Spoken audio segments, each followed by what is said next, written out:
నమస్తే మిత్రులారా, నేను మీ శ్రీనివాస్ చౌహాన్ అడ్వకేట్. మిత్రులారా, పలానా వ్యక్తి పలానా కులానికి సంబంధించిన వ్యక్తి అని నిర్ధారణ చేసే హక్కు సివిల్ కోర్టుకు ఉంటుందా? సో మిత్రులారా, ఒక కేసులో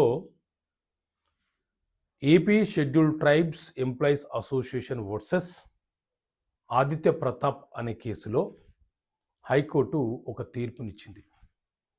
ఒక వ్యక్తి నేను షెడ్యూల్ ట్రైబ్కి సంబంధించిన వ్యక్తినని నిర్ధారణ చేయమని చెప్పి సివిల్ కోర్టులో కేసు ఫైల్ చేసినాడు. దాని మీద విచారణ జరిపినటువంటి సివిల్ కోర్టు అతనికి అనుకూలంగా తీర్పునిస్తూ ఆదేశాలు జారీ చేసింది. సో దీని మీద విచారణ జరిపినటువంటి హైకోర్టు చాలా స్పష్టంగా తీర్పునివ్వడం జరిగింది.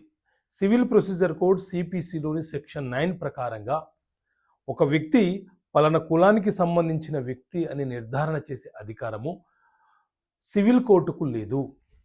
సివిల్ కోర్టు జ్యూరిడిక్షన్లోకి ఆ అంశం అనేది రాదు. ఆ అంశాన్ని కొన్ని కాంపిటెంట్ అథారిటీ కలిగినటువంటి ట్రిబ్యునల్స్ ఉంటాయి, అక్కడ మాత్రమే తేల్చుకోవాలి. వాళ్ళే విచారణ జరిపి ఆ వ్యక్తి నిజంగా ఆ కులానికి సంబంధించిన వ్యక్తా కాదా అని నిర్ధారణ చేయడానికి ఆ కాంపిటెంట్ అథారిటీ కలిగినటువంటి వాళ్ళు మాత్రమే చెయ్యాలి అని చెప్పి తీర్పునివ్వడం జరిగింది.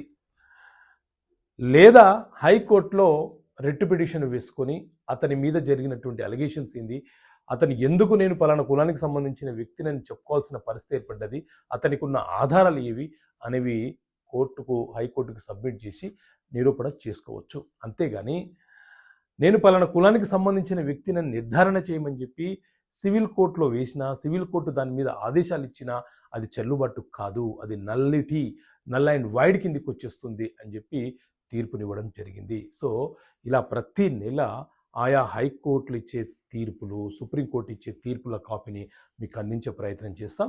మీరు కావాలనుకుంటే 12 నెలల కాలానికి సభ్యత్వం తీసుకోండి. ప్రతి నెల బై పోస్ట్ ద్వారా మీకు పంపించే ప్రయత్నం చేస్తాం. చట్టాల గురించి తెలుసుకోవడం మన బాధ్యత.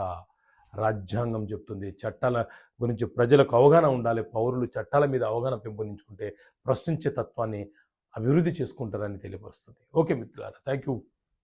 జై హింద్.